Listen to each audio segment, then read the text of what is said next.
Danes obeležujemo Mednarodni dan voda in vi ste se odločili, da predstavite na številnih lokacijah, tukaj na Gorenjskem pa naj bi bila to Koroška Bela. Zakaj?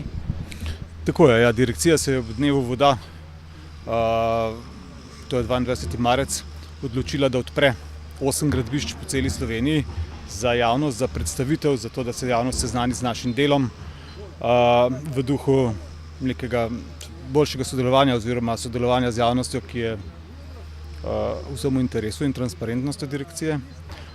Za lokacijo na Koroški Beli smo se odločili, ker že 2 leti izvajamo obširna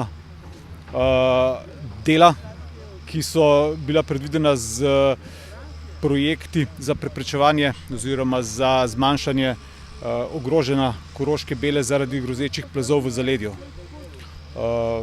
Tako da tukaj je bil interes javnosti v preteklosti že velik, tako da smo se odločili, da ga tudi tokrat predstavimo, če bodo še kakšna vprašanja občanom, krajanom.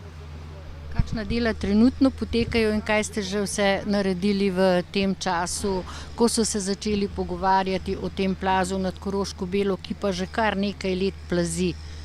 Plazi pa se spet umiri, nevarnost pa še vedno za občane in občanke. Ja, na Koroški Beli smo se v lanskem letu smo začeli z dvema, z deli na 2 odsekih.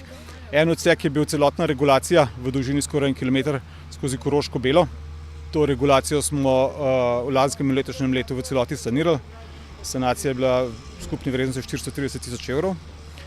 Drug ukrep, ki je bil pa predviden, je pa dopolnitev zaplavnih pregrad v zaledju Koroške Bele. To so zaplavne pregrade, ki nekako preprečujejo oziroma zmanjšujejo dotok plavin po strugi. Tukaj smo se odločili, da sistem 3 zaplavnih pregrad dopolnimo še z 2, eno zaplavno pregrado pa nadvišamo.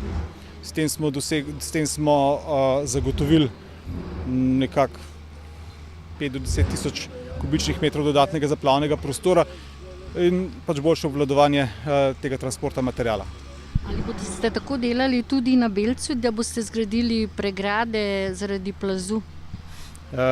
Na Belci je drugačna situacija. Na Belci, se pravi v občini Kranjska Gora, je grozeč tisti skalni podor. Tudi tam smo ravno v torek imeli zbor krajanov. S krajanom smo predstavili tudi naše rešitve. Ena izmed rešitev, se pravi ta vodarski del rešitev, je tudi zaplavna pregrada na začetku oziroma tik pod karavlo oziroma na korenu vršaja Belce. Ali menite, da to samo zmanjša ali popolnoma ni več možnosti kakšnih poplav, tako kot ste objasnili na zboru krajanov? Zgodba, bom rekel, Koroške Bele in Belce ni identična. Na Belci je dejansko možno zgraditi zaplavno pregrado, ki bo ulovila ta skalni podor. Ni pa absolutne varnosti. Ne na Belci in ne tukaj. Vse je odvisno od naravnih dejavnikov, preko narave pa žal ne moremo.